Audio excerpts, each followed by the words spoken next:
Walang choice, lagi kong level up. Making noise, tapos laging level up. Yo, yo, yo! Welcome back sa number 1 male podcast sa Southeast Asia at soon sa buong mundo. And to support podcast! Kaya ganun kasi nag-aaral daw si Ching na mag-roll, diba? Kaya every episode. So, abangan natin sa episode 600. Kaya niya na Kaya mag-metal. parinig nga ng growl mo ngayon. May nagsabi doon, tingin ko effective, paloob daw. Want to support! Yun nga yung sabi niya eh. Dalawa yan. Podcast! Ano? Yung kaya pre, paloob, nakakaubo eh. Yung paloob, hindi mo kaya ng malakas. Oo nga, napansin ko nga. Kumbaga lang siya, pig squeal lang tawag doon pag paloob. Alam mo pala, hindi mo Oo. tinuturuan. Oh, sige. Mahirap kasi saka hindi siya basag. Hindi kagaya nung kala Chester Bennington, narinig mo? Talagang yung crawling in basket. Talagang ang lakas tas mahaba, di ba? Sa paloob, hindi mo magagawa masyado malakas. So, paano pagpalabas? Pagpalabas yung basag talaga na scream, yung mga naririnig mo sa Hindi yung paloob ang sunod. ang paloob yung Oo. ano mo yun? Yun yung paloob yun. Oo. Alam niya ang kantang yan? Oo. Technical din eh, no? Ay, waa. Oo. Chapsuy? Chapsuy, di ba? Down Ay, with the sickness. down with the down with the Yung paloob yun. sickness. Saka yung kay sa Motaka, yung kay Ian Tayaw, puro paloob yun. Yung keso. Porma nun, down with the sickness na yun. Kahit di ako rocker, ang porma nung kanta na yun. Oo. Come on. Kung lumalakas ako mag-Dota pag yun ang background ko eh. Diba? Parang anime style Ay, na. magaling siguro mag-Dota to, no? Oo, nagdodota yan. Kung naabutan natin to, dati tinatalo-talo tayo siguro nito. Kago kakainin ko kayo ng buhay. Sabi ko nga sa kanya, nagdota tayo, ng addict talaga tayo, pero hindi na tayo umabot ng Dota 2 kasi hanggang Dota 2 naglalaro yun eh. Oo, di na tayo dito. Naalala ko, ginagawa namin ito dati. So, employee life na kami. Minsan parehas kaming graveyard dito. Pag umaga, tara, laro tayo, one game lang.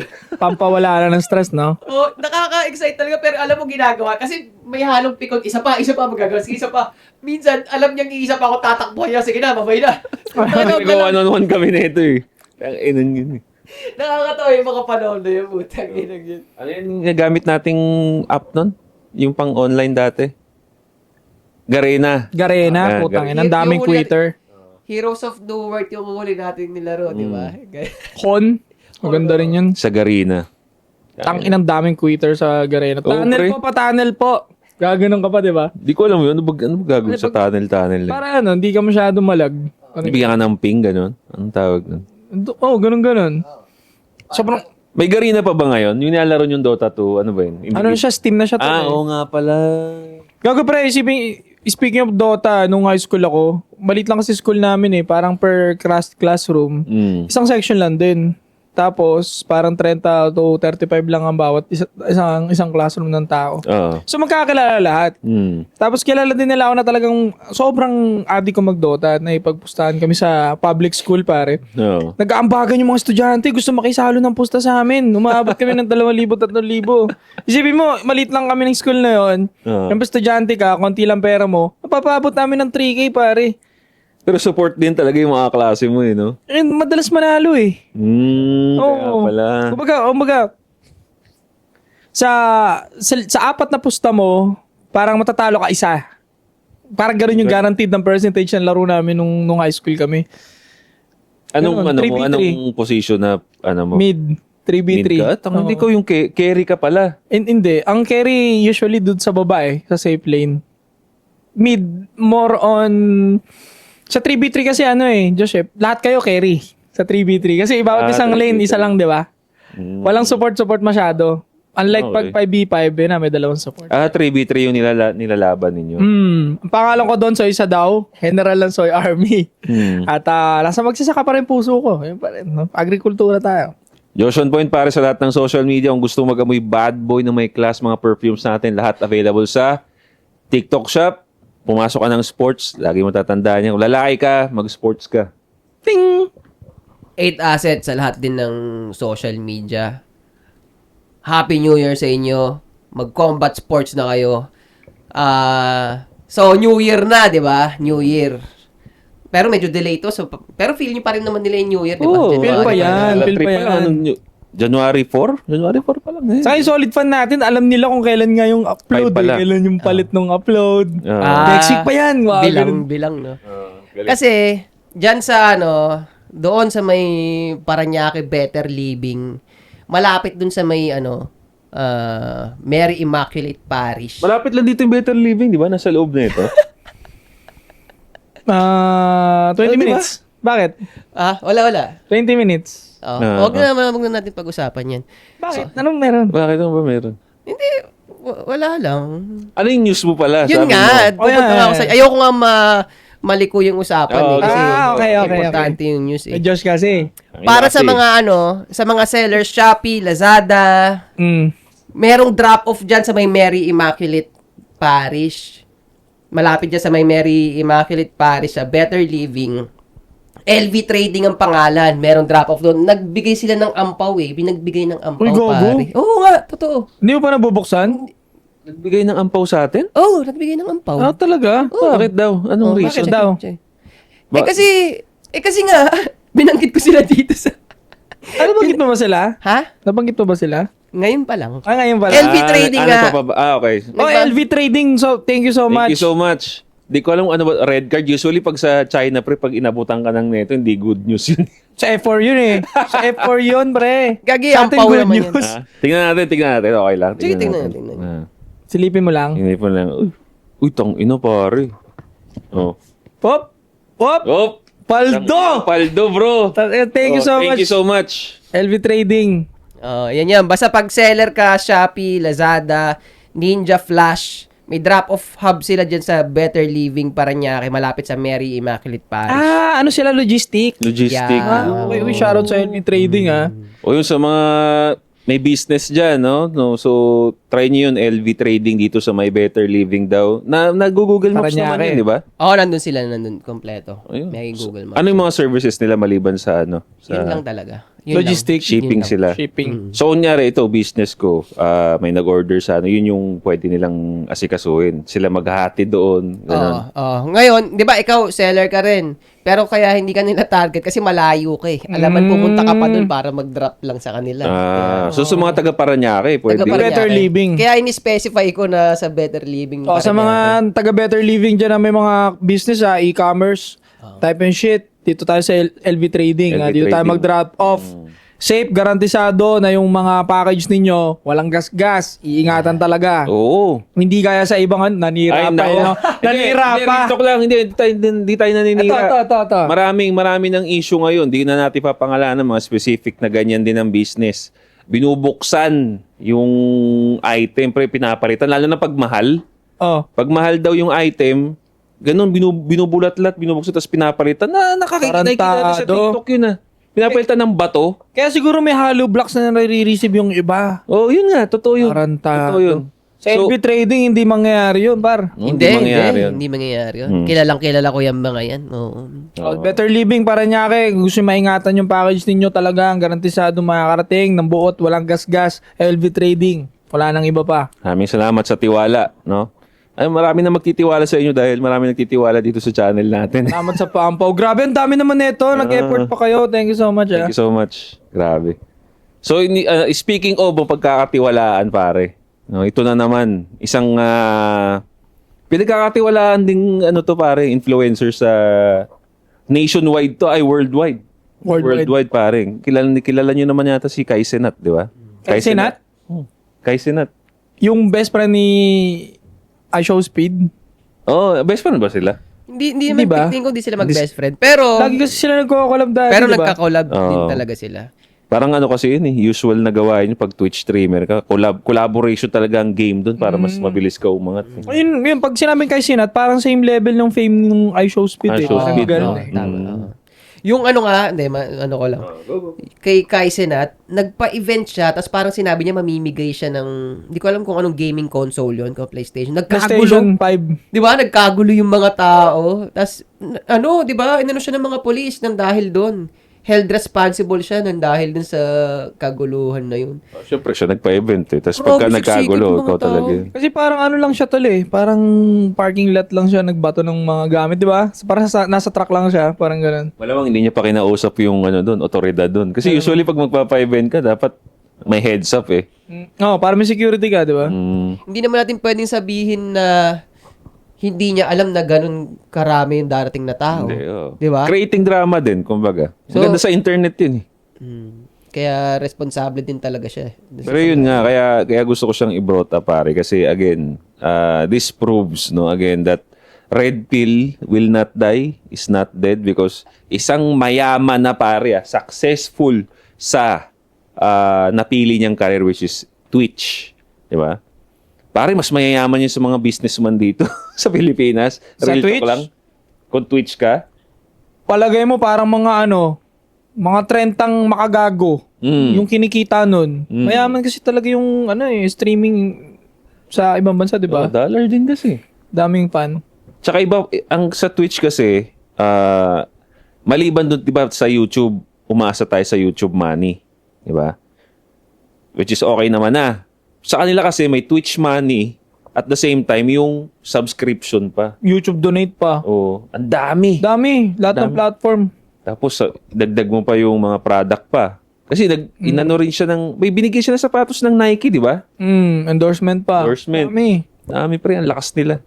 So yun isa sa mga example ng lalaking successful sa karir niya, maloloko pa rin at maloloko ng babae pre.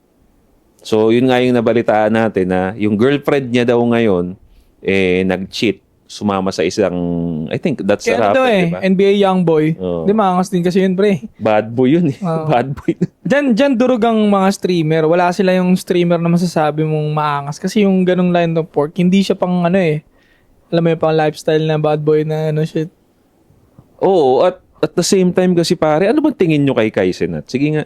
Bata pa kasi yun, pre. Parang 21 pa lang ata yun, 20. Yun din tingin ko. Mukha lang matanda eh. Oo. Kumbaga, ako, usually, parang pag nakita ko ng Egoy, natatakot ako kasi malakas yun eh. Malakas! Ito, yun. Munti kang ano doon. Sige. Gago, sasabihin ko talaga palakas kasi di ba yung jeans nga nila, ganun. Tank build agad eh. Build matic. Yan, tank build. So, yun, usually pag Egoy, parang matatakot ako. Pag si Kaisenat, parang di ako matatakot. Maliit siya eh. Oo. Mga 5'3", 5'4" lang siya eh. Mga ganun, na maliit. Maliit talaga. Tapos, dagdag mo pa yung kengkoy lang siya. So ito nga ito yung gusto kong pag-usapan natin bro. Itong nangyari sa kanya. Kasi, lagi natin sinasabi sa mga, natin, sa mga followers, subscriber natin, magpayaman ka or magganito, maging successful ka sa gusto mong field.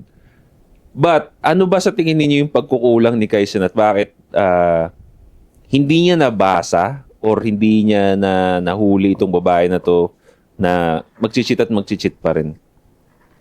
Kasi marami kasi ito katulad nila mga streamer na to, lalo na pagka makulit ka, kengkoy ka, mabilis ka sumikat sa Twitch eh. Mabilis ka sumikat sa Twitch. Lalo pag wild ka, di ba? Wild ka pa. Totoo yan. 'Di ba? Sabihin nga natin na successful siya money-wise, but dating sa again hindi mo dito nga papasok ulit yung sinasabi natin, bro. Kailangan pag lalaki ka talaga, kailangan full package ka eh. Agree. Oo, di ba? Pero kasi, tol, sa usapin na yan, same level na lang sila kasi ni NBA Youngboy eh. Para sa akin once na pumasok na tayo sa pinag-uusapan natin parang multi-millionaire. Let's say, meron kang 150 million. Meron akong 70 million. Sa paningin ng babae, hindi na nagkakalayo yun. Yeah. Pero sa mata natin mga lalaki, ang laki ng gap nun. Mhm. Hindi, ganito na, para mas madali. Meron kang 5 million, meron akong 15 million. Mhm. Ang laki talaga ng gap nun, di ba? Sa ganung Pero sa babae kasi same na lang yun eh. Parang Yeah. hindi na nagkakalayo yun eh. So, ang ibig ko sabihin, sa mundo ng dalawang yon, kahit mas mayaman si Kai ng times 10 dun kay NBA Youngboy, same league na sila. So, magkakataluan na lang sila sa swag. Yo. Sa swag talaga. Exactly. And Mismo. bobo pa pumorma si Kai. Hindi naman siya magaling pumorma. Yung rapper yun, pre. Mga rapper, dancer, puta, hindi nawawalan ng forma yun eh. Skater. Di ba? Kahit nga, skater na bro, puta, pumorma pa rin, di ba? Yung attitude talaga, no? Attitude, swag.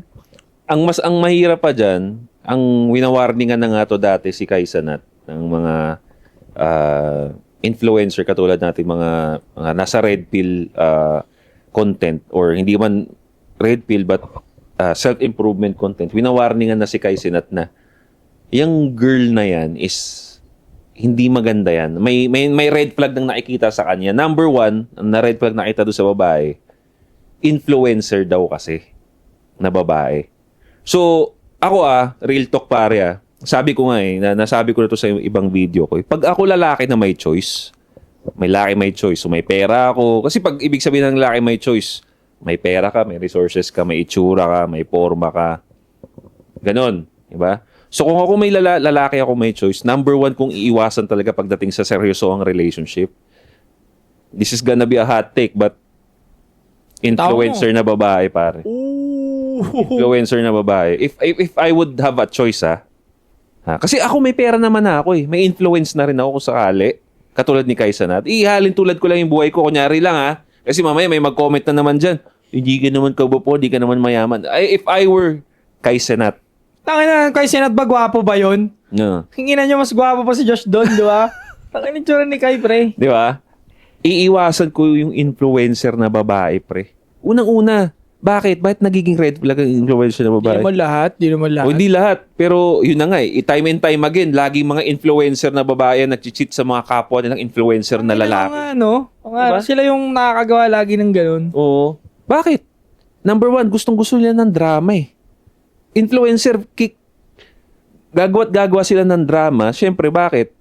Drama is attention. Diba? More followers, more ingay ng pangalan nila, lalong-lalo pa babae sila, so gain more simp, magigain sila ng mga simps, di ba? Kaya tingin mo red flag sila. Red flag sila sa akin, pare. Pangalawa, influencers. Muna tayo sa influencers lang. Ano ba madalas ang mga ginagawa ng mga influencers? Madalas yan pupunta sa mga events. Diba? Punta-punta sila mga events like socialization, in short. Socialization. Okay. Ano madalas yung mga nasusocialize na dyan? Like, for example, yung nangyari na yan, rappers. Oh. Diba? Mga lalaking mas malulupit sa'yo, lalaking mas pogi sa'yo. On a daily basis, yan ang lagi nilang makakasalamuha eh. At wala kang magagawa doon because doon sila kumikita. Hindi mo sila pwede pagsabihan doon. Correct. Diba? So, bakit niya nakilala si NBA Youngboy? It's because dahil nakilala niya sa mga socializations nila. Maganda pa. Sabi natin, sexy. One way or another, magti-take ng shot yung lalaking makakakita sa ganun.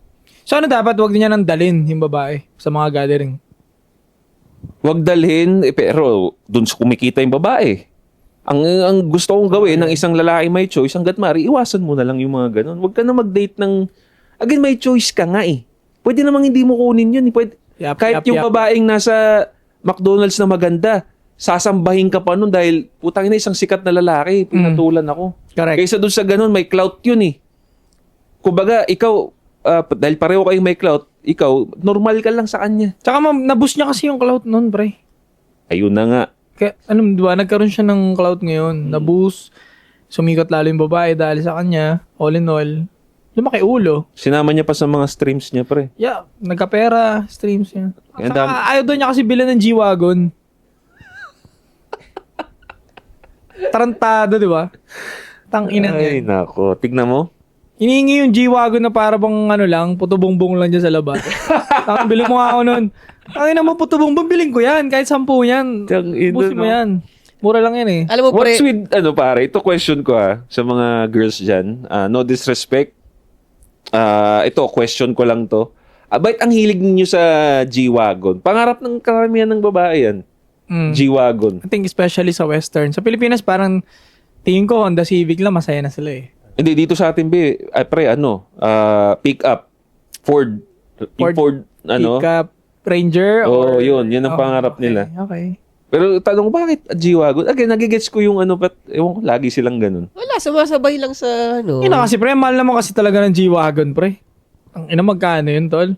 Actually, any events na updated, napakamahal talaga. Ang mga babae, pag merong uso, so magdiring na sa kanila yun, gusto ko yan, uso yun Pero mag-iisip sila na, ano yung pinakamaganda dito sa mga uso na yun? Kumbaga, kung ang gusto nila, kung sasabay sila sa uso, kung may pagkakataon na sila yung pinakamataas, sila yung top of the food chain sa pagsabay sa uso, yun ang gusto nilang i-grab. Oo. Pero kung di ako naastigan sa sa G-Wagon, mas gusto ko pa yung competition eh. Yun ang ngayon eh. Ano yung competition, pre? Yung parang sedan lang din siya, sedan. sports car na datingan. Hindi ako parang jeepney na yung dating ng G-Wagon, di ba? Jimny. Doon naman talaga galing doon. Parang ganun. Hindi, actually, tangina Alphard nga na talagang ipapakustomize natin. Tapos, alam mo, pwede ko dalhin yung family ko, barkada ko kayo. Tangina, saan ba tayo? Gusto nyo? Tangina. Tayo doon, tara. Mindanao tayo ngayon. Pag nababayaran na talaga tayo ng malaki, gusto ko, merong Alphard ng anti-supot eh. Yun yung gamit natin Pangarap ko yan, pre. habang Alphard. nasa daan tayo na nagbablog tayo, yun ang gamit natin. Ito ba ang gaano ka-komportable yung Alphard na yun? Putang ina yan. Ang laki. Pang ano siya? Pang tour. Land Cruiser. Ganun. Oo. So yung going back, agree naman ako doon na most influencers na babae, especially mga nagpapasexy, red flag talaga. Ikaw ba, pre? Since, kasi sabihin natin may clout ka na. May clout ka na. May clout ka talaga, pre. Influencer / rapper. Pag tipong may magpapapicture na talaga. No, ikaw, Yeah. pre. Nasa radar mo ba ang isang influencer na babae? And how you would handle that, for example? May isa na akong influencer na babaeng... Ay! Wag na natin. Game drop mo. Wag na natin pakatan yan. Lapag mo. Tangina, magkukutob to mga to. Tangina, magkukomment to. Sino kaya yun? Sino kaya yun? Tangina, hindi nyo mahuhukaya kahit anong gawin nyo. Wala. So, going back. Para sa akin, basta influencer na babae, medyo red flag talaga. Especially kung nagpapasexy siya, nasa mundo siya ng kailangan niya magpa-sexy para may views. Hindi naman nagpapabayad, no? Pero sa tuwing naglalabas siya ng skin, parang medyo nag-ano siya ng konti. Doon siya nagkakaroon ng engagement. Nagiging dopamine niya. Tuloy-tuloy siya sa pagpapa-thirst trap, pagpapapansin. Pansin ko tama nga yung sinabi mo, papansin yung mga ganong klase ng babae, mga pa-sexy na influencer. Pati rin yung tingin ko red flag din yung mga babaeng nag-a-advise sa relationship. Why do you think so, pare? Sobrang dami na naglalarong negatibo sa utak nila sa emosyon. Hindi naman nila ma-handle yun masyado. Unlike sa ating mga lalaki, sobrang rasyonal. Hindi gumagana to, fine dito tayo sa kabila. Okay? Ayaw na ito gumana Pag ginawa ko to, masasapak ako, okay, wag natin gawin yan. Ganun tayo ka-easy. Yung mga babae, sa sobrang daming bit-bit na what if, tangina fucked up yung mga yan. So, hindi natin pinapersonal Hindi natin pinapersonal yung mga bagay-bagay. Kung bakit tinitake natin yung issue as, yun nga, sabi mo, itong gawin natin. O, iwas tayo dyan. May ganun. Sa kanila kasi pagka nag-take sila ng information, talagang pinapersonal nila. Makikita mo nga yung sa mga chismis, di ba?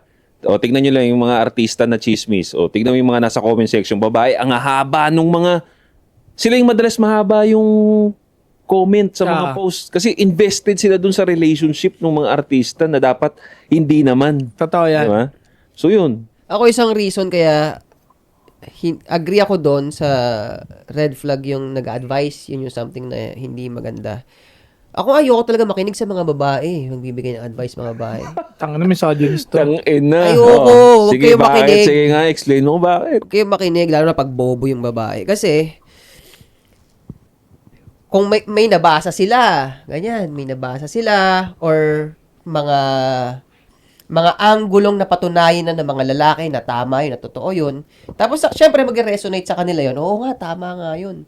Ngayon, pag in-advise nila yun, i-own nila yun. I-own nila yung advice, which is tama rin naman. I-own yung advice para makabigay ng impact dun sa taong binibigyan nila ng advice. Ngayon, ang problema ko sa kanila, Yung sinasabi yung advice is about relationship. sa lahat. Ako din, kasi Sa lahat. pare, disagree ako dun Ako, pagdating sa... Sige, ituloy mo muna yung point mo. Bobo sila mag-drive. Kasi Tuloy mo. kaya ayoko maniwala sa kanila kasi o siguro sa experience ko na lang din yung mga bagay na sinasabi nila, ino-own nila at talagang gusto nilang ilagay sa'yo, hindi naman nila napagdaanan Hindi napagdaanan. So, syempre, pag nakinig ka ng advice, kikilusan mo yun Kikilusan. Walk the talk! Diba? Yun, Walk the exactly. talk. So, Totoo naman. mababaliw ka lang dun. Mababaliw ka lang dun. Lalo na kung talaga naniniwala ka sa kanya. Pagkatapos mong gawin, merong mistakes along the way, babalik ka ngayon sa kanya para i-calibrate. Kung makikinig ka pa rin sa kanya, yari ka na nun. Kasi yung mga susunod na advice, wala rin yung sablay lang yun. Magiging lost ka lang talaga nun. Do you agree na bobo mag-park ang mga babae? Oo. Utang na. Goodbye, ASP. Cancel. Pucha.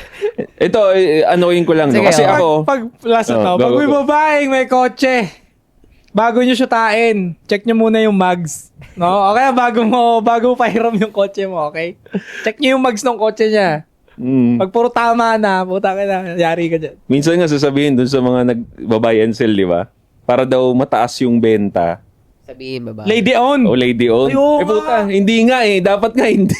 Hindi, kaya okay yung lady owned Ina. kasi hindi masyadong gamit. So kahit magasgas niya o maibangga niya, acceptable pa rin. Kasi hindi masyadong gamit. Makes sense. Pero sa cellphone, di ba, pag lady owned, mas mahal din. Eh, puta, mas boraraya mo kayo pag nalasing eh. Nagsusuka dun sa... Pero yun nga, no, ano ko lang din yung point ni... Hater kayo ng doon. mga babae! Pre, ito nasabi ko na to sa isang content ko na sabi ko pagdating sa dating advice, hindi talaga sila dapat magbigay ng advice. Nung kasi nga, wala silang ginagawa pagdating sa approaching. Lalaki lagi nag-approach, lalaki lagi nag-calibrate kung paano move on yung isang relationship. Kaya doon, hindi talaga ako agree na magbibigay sila ng advice. Kaya ngayon isa parang hindi na nagtuloy, pre. May isang content creator na babae nagbibigay siya ng advice. Filipino. Pero ito, pati ba si Candice Owen, yung papayo sa Amerika, para sa'yo, red flag din yun. Nagpapayo din yun eh, relationship. Politics siya eh. Pag sa... Nagbibigay din siya sa relationship. Well, side quest. Oo. Kung bibigay siya ng relationship about dun sa husband and wife, yun ang naririnig ko. Ayun nga. Valid yun. Ako pre, Meron siya eh. pero ako pagdating kay Candace, si Candace, may exception siya sa akin. Exempted siya sa akin si Candace. Why? Na bilib ako sa talino niya. Pero, mahirap talaga yun. Ang problema nun, kahit naniniwala naman ako sa logic niya, not 100%, pero makikinig ako sa kanya. Pero alam ko na kung karelasyon ko siya, ang sakit ng ulo ko dun. Hindi talaga makikinig. Tingin mo? Oo. Medyo ano na siya eh, no? Hindi, Energy niya. kaya niya. Kaya nga siya nagiging problema eh. Imbis na tanggapin natin na, okay to. Nagiging problema. Kasi, hindi na makikinig yun. Pero long term na sila nung asawa niya, par. Okay. Sino ba yung asawa niya? Kilala ba natin? Hindi ko kilala eh. Hindi ko Parang kilala eh. non-showbiz ata eh. Pero may family siya, tapos matagal na silang kasal. No, matagal na Kaya pre. hindi, kahit ako siguro, except lang sa, sarado pa yan except lang sa, sabi ko sarado pa yung kape mo. Pinatasan ko. Except lang sa, kung gusto mo yung ganong buhay, di pwede ka nga talaga pumatol kay Candice, pero tama yung ginagawa ng partner niya. Huwag ka na magparamdam sa Pero internet. in Candice's defense pare, naririnig ko siya. Well, sabi lang naman niya to, how she handles the relationship. Lagi niyang sinasabi, I respect my husband. So, sabi niya, Suck his dick! sabi yung dynamics daw nila, kahit daw ganito siya, sinabi niya yun, pre, in-address niya na kahit ganito daw siya sa relationship daw niya, she respects her husband. Hindi daw siya nakikipag-debate about sa mga She respects him. So, baka sa niya, kaya nga pagdating sa politics kay Candice, wala akong masasabi dun. Hindi ako approve talaga ako kay Candice. So dito, ipapasok na natin yung yung progression sa buhay. Kasi kung halimbawa ito na mismo, yung mismong kalagayan ko ngayon, tapos halimbawa si Candice single at kayo hindi mag-work yun. Definitely hindi mag-work. Yung sa asawa niya mag-work yun kasi kahit paano nakasama niya si Candice nung hindi pa siya ganyan eh.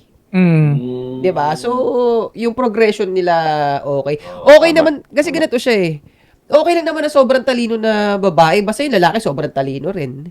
Na mailalagay mo sa posisyon yung babae na may bilib siya sa'yo, na kaya kahit sobrang talino niya, okay siya pa rin ang leader. Kaya Diba? for sure, yung asawa nun, hindi man natin nakikita, pero tangin na, sabog din sa talino yun. Malamang sa malamang. Baka yun nga nagbibigay din ng advice kay Candice eh. Maganda na ipasok na si Candice kasi isa siya sa mga influencer na babae na okay naman yung relationship niya based sa kanya. Di ba? Matagal na daw sila.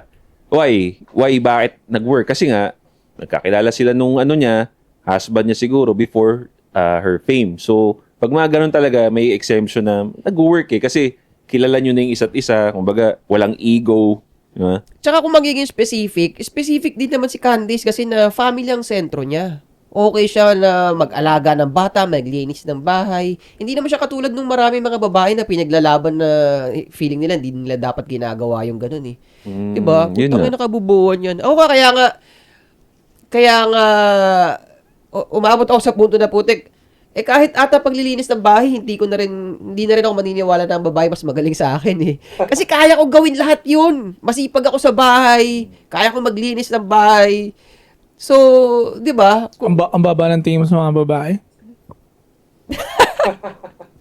Grabe ka! Misogynist podcast! Ina-cancelled. 2026, cancelled. Ako i-clip yan. Paborito ko na i-clip ni ACC Worldwide. Ay, ni-clip. Shoutout doon sa page na yun. Masipag mo mag... Sa mga page na anti-support, hindi po kami ang nag-admin dyan. Wala po kaming kinalaman dyan. Pero salamat sa mga pag-clips nila. At ang dami ng hater ni Monching dahil sa inyo. Mga pinag-clip nyo kay Monching, puro mga ano eh. Pero yun nga pre, going back doon sa issue ni Kay. ni Kai Senat. Nasabi mo na ba na gusto mo ng influencer? Anong comment ayaw mo Kaya doon? ako pa ina-hold eh. Pag influencer din, rin, tama yun. Mahirap. X talaga. Kasi yung practices, yung habits ng pagiging influencer, hindi naman talaga, di ba merong game eh. Di ba? Parang digmaan na rin pag naging influencer ka eh. So, hindi magandang i-install sa babae yung ganun. Hindi sila pang digmaan talaga. Sabi mo, mga nagpa-prank. Naiinis na nga ako sa prank eh. Pag, di ba, pag sipin mo kung palagi ka na lang pinaprank, sasapakin na kita sa pang-prank mo. Pangit talaga yun, lalo sa pagkakaibigan, magkakapikunan kayo, di ba? So, ako tingin ko naman, take ko tong kay Kai Senat, kulang siya sa sa angas. Complacent siya, komportable na siya sa natatanggap. Sabihin sa na nating buhay. mag-genius siya pagdating sa game ng pagpapapera like sa social media. Social media game, okay. Wala akong masasabi sa kanya. Well, tangina may evidence eh. Di ba? Pero pagdating sa other game which is women game, sa tingin ko doon siya wala eh. Wala. Walang game yun. Wala. Buti pa siguro si iShow. Parang may nakikita pa ako kay iShow minsan eh. May game din eh. Oh, tsaka ano? Oo, Hindi siya totoo. simp eh. Bumibitaw siya pag ayaw niya na. Sige. May ganun siya, di ba? Nakita ko yun. Kasi open si iShow na sabihin na yung mga experiences niya sa babae. Sinabi niya yun eh. On camera, sinabi niya yun na you cannot trust these women, lalo na yung sa mga nasa social media. Sinabi niya yun. Totoo. Sinabi niya yun. Saka sa Western, ayaw rin niya ng mga babae sa Western mismo. Oo. Kaya sa Asia siya nakikipagrelasyon madalas eh. Asian eh. Yan. Ano pre, may isingit ko ulit yung pagdating sa stimulus response. Kasi babae ang madalas na magpapairal na ganito eh. Yung pagdating sa, halimbawa si Kai Senat, ang yaman niya naman na, pero nagloko pa rin yung babae dun sa lalaking may swag. Kasi pag pinasok mo kayong konsepto ng stimulus response, kasi nga pag may pera, kahit nga 5 million to 10 million nga na gap, wala na, hindi na Hindi na ramdam masyado eh. alam. Ayaw. Kaya isipin mo, ikaw yung babae, ako yung lalaki. Magkaharap tayo. Pagdating sa stimulus response, hindi naman tinatamaan yung stimulus kasi yung pera nasa bangko eh, habang magkaharap tayo, di ba? Oo nga, no? Ang makikita, tama yung sinabi mo eh, solid talaga yun eh. Yung swag na yung Yung swag, mamamagal. yeah. Kasi, Ito, yun nga. yan yung nandyan, minuto, di ba? Maya, minuto, yan yung nandyan. Lamang talaga yun. Kumbaga, yung hormone sa katawan ng babae, yun yung umiiral eh. Kaya, tama talaga yun eh, na, sige. I think yung swag kasi, yung pera kasi tol, nakadagdag din siya ng swag talaga eh. Kung kaya mong i-embodied sa katawan mo yung dami ng pera mo sa bangko. May ganun eh. Parang kaya. Dahil diba, pagdating mo pa lang sa isang gathering, tangina si 8 asset dumating para bubulong. Matik eh. Matik yun, magbubulungan yung mga nandun sa paligid. Kagi, alam mo ba, yan yung may-ari ng ganitong kumpanya. Oh, tangina, big shot pala yan. Kasi, nakaharap ko yung founder ng Slick and Dapper Barbershop. May 100 silang branch, pare. Ito, nakahapon lang. Nakaharap ko yung founder, si Mr. Chang. Sabi ko, putang ina, may aura ah. Okay ah. Binulong lang sa akin yung yung founder. And then nakita ko makipag-usap. Okay ah.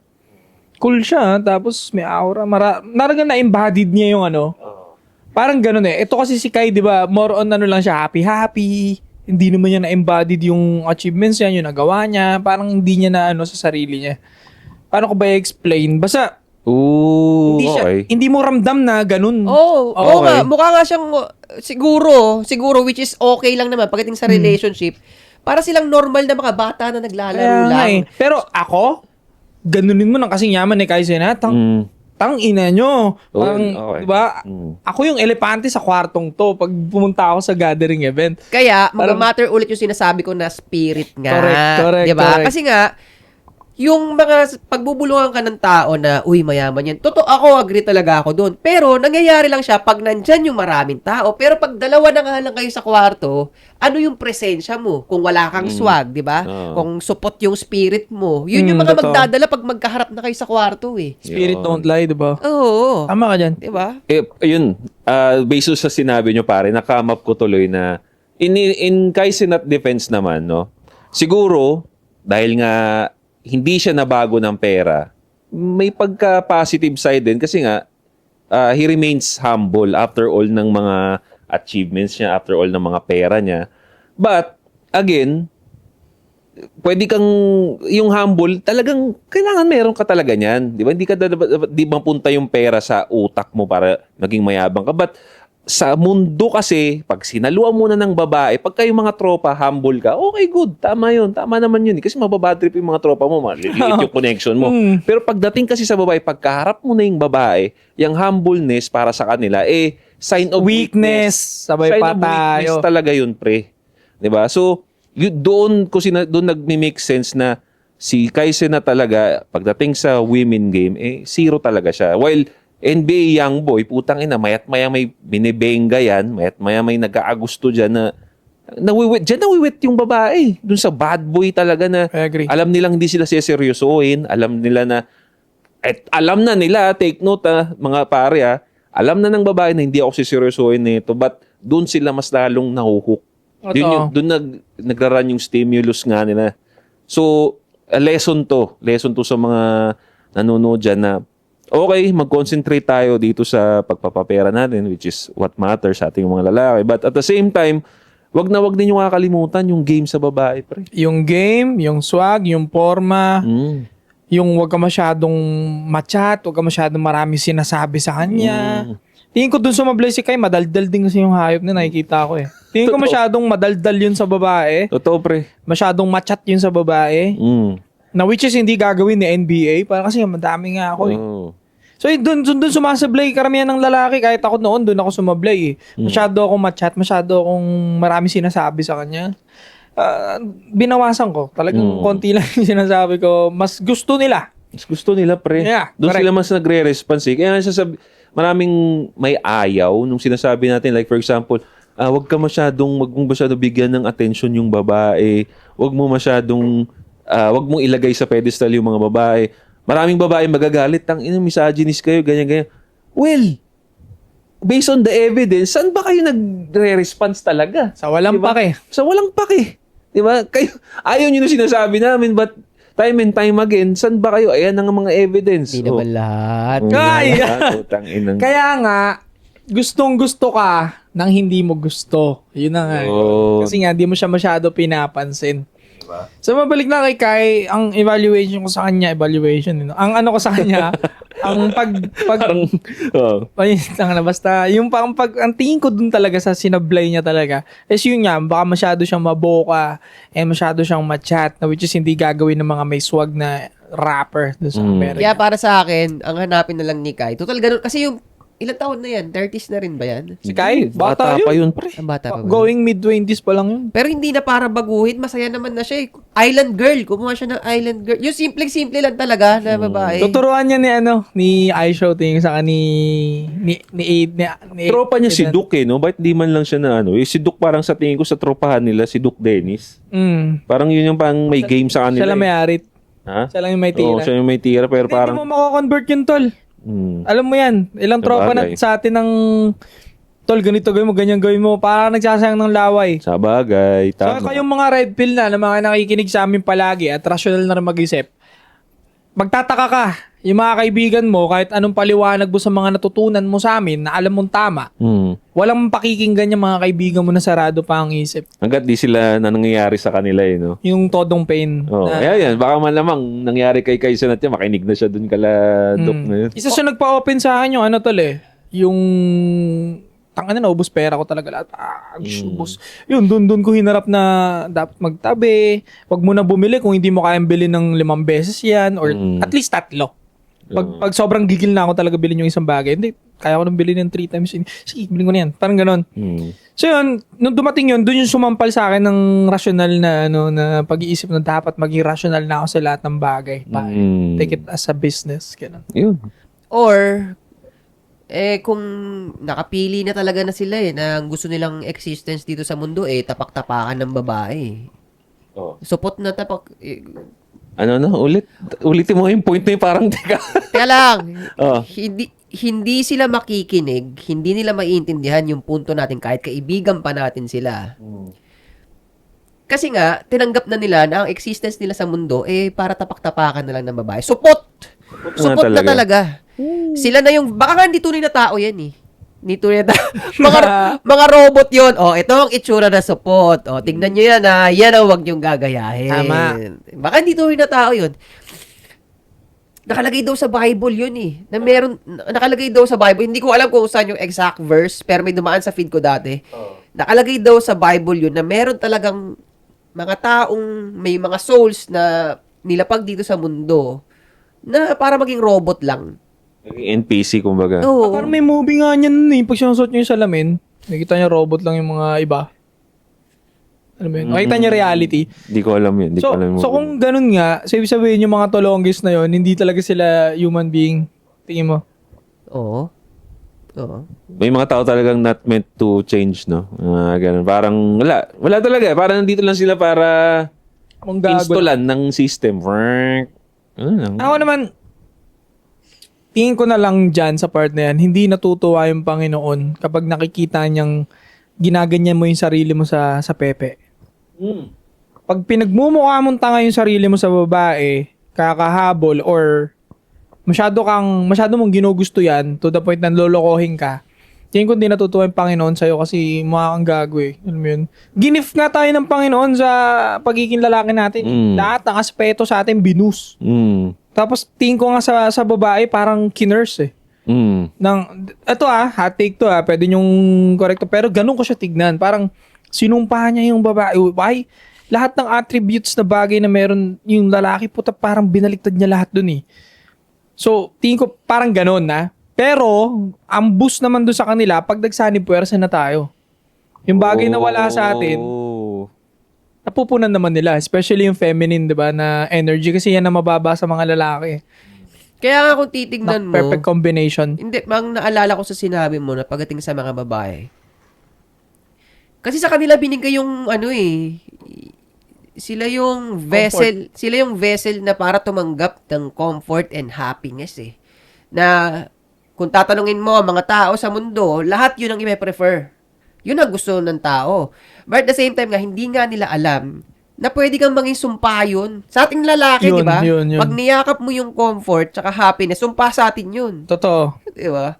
Kaya ganun kaganda na ginawa ng Diyos sa mundo. Galing no? Kasi pag sumobra naman yung masculinity ng babae, sumpa din. Tapos sa atin naman sumobra yung feminine energy, sumpa din. Oh. So, perfect talaga na balance lang kayo magsama at wag ninyong kainin yung energy ng bawat isa. Instead, i-boost lang ninyo yung energy ng bawat isa. Buboost ko yung femininity mo, buboost mo naman yung masculinity ko. We both gain doon sa bagay na yun at tingin ko mas magpo-prosper. Yung nga, tingin ko nagpo-prosper yung mga bahay na ganun ang ginagawa nila sa isa't isa May gusto ko lang i-double down yung sinabi mo na boost yung femininity, boost yung masculinity ng lalaki. Kasi may nakita akong meme, pare. May nakita akong meme. Sabi nga, di ba pag lalaki ka, malakas ka, provider nga, ganyan. Pupunta sa feminine energy yung babae kasi, hindi ko na kailangan mag-look out kasi meron akong malakas dito. So, balik siya sa femininity. Tapos yung babae naman, ang ginawa niya, pre, nung lalaban yung lalaki or papasok na sa trabaho, ang sinabi ng babae, binulungan siya. You can do it, babe. Tapos nag-meme, zhug. Yung talagang testosterone, yung mga shark, tumaas yung ganun. Tapos si Pacquiao yung sinuntok, pak! Pero lahat yung mga nanalo. Tapos yung si All Might, yeah! Yung punch niyang ganun. Tumaas yung testosterone, yung sinabihan siya nung asawa niya na, you can do it, babe. So, nag-make sense eh. Kasi totoo yun eh. Totoo yan. Pag kunyari, lalabas ako, sinabihan ako ng SME ko na, ingat ka dun ha. Text ka pag pauwi. Parang, tangina, nagwawala na. So, totoo yun. Totoo talaga yun. So, Kasuputan ba siya? hindi, puta. Pag yung ginanon ka. ng babae. Oo, I mean, Puta, hindi. That's how it's supposed to be, pare. at natutuwa ka sa ganung parte ng bato ng babae sa'yo. Kasuputan ba siya? Hindi. Hindi, di ba? Di ba? Ganun talaga dapat. Complementary yun sa dalawang side. Oo, kasi ang strength ka ng lalaki, hindi nga natin sinasabi yan, hindi nga nasushow yan minsan. Basta yung babae safe, nakakain ng tama, nararamdaman na nila. While yung babae kasi, more on ang strength talaga nila, nurturing. Kailangan nilang ipakita, kailangan iparamdam, kailangan sabihin. O, kung ginanong ka ng babae, ginawa niya yung part niya na support siya sa'yo. Di ba? Nandito ako, naghihintay ako sa'yo, umuwi ka. Parang, parang, di ba? May mga babae tayong listener, di ba? Bigyan ko kayo ng content tip. Kung may boyfriend ka, may asawa ka, sabihin mo sa kanya pag magtatrabaho na siya o papasok na siya sa trabaho, galingan mo doon, naniniwala ako sa'yo, Puta. matalino ka, giginhawa din tayo in the future. Alam ko capabilities mo. I believe in your strength. Yung mga ganung bagay, Puta. gaganahan magtrabaho yung mister mo. Yun yung sinasabi ni Isa daw na ibuboost mo yung masculinity ng lalaki Oo. because of her femininity. Ganun yun. Totoo. Tapos pag sinabi mo yon, make sure na low tone yung boses mo. Babaeng babae. At nakahawa ka sa braso niya. Boom. Tangina. Oo, tangin na. Lalakas yung mga boyfriend ninyo. Lalakas talaga yun, pre. Yun yung sa mo, tawang-tawa ako, puta, biglang may shark na lumabas, yung great white shark. Wah! Gumanon. Tawa ko sa si Pacquiao ng Oo, tapos si Pacquiao, boom, na na-out niya yung ano. Puta, sabi ko, testosterone eh. So yun nga, last na.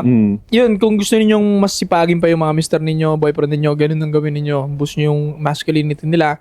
And then kung may masama silang ginagawa, like nagiinom sila lagi silang basag, lagi silang nagbibisyo, sawayin mo rin sila, pero sa feminine din yung atake.